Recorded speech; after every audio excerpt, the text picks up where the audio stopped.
Good evening and thank you for joining us. With temperatures dropping to -27 last night, the season for local warming centers for the vulnerable has clearly arrived. The Victoria Avenue facility operated by PACE is expected to receive DSAB funding very soon after some issues with the application process. But for now, PACE officials are doing everything they can to keep people warm using their regular office space. Mike Lang reports. It's a safe place for people to go to get away from the things that harm them. People advocating for change through Empowerment Incorporated, also known as PACE, has a drop-in center on Victoria Avenue that supports people with mental health and addiction issues. Over the past 2 winters, they've also used this space next door as a warming center to keep people from getting frostbite or hypothermia during extremely frigid days.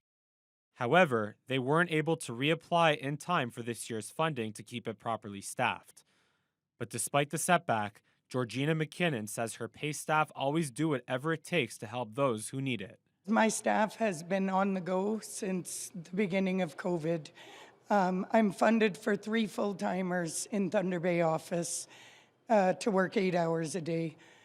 They're going above and beyond. They've agreed to work extra shifts, long hours, and volunteer time in order to keep this going. We feel the weight on our shoulders when we go home at night. McKinnon admits she wasn't able to complete the thorough reapplication process with the DSAB in time for last month's funding approvals.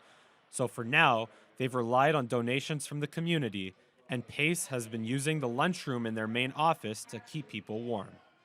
McKinnon says the DSAB should make it easier to access funding, given how small of an organization they are and how much they serve the homeless in Thunder Bay. I just want to put a little bit more emphasis on this becoming regular funding.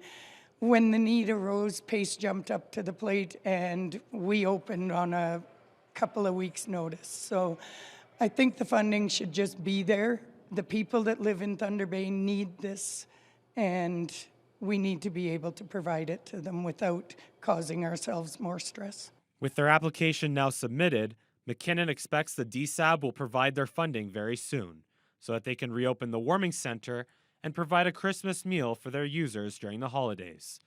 Mike Lang, TBT News.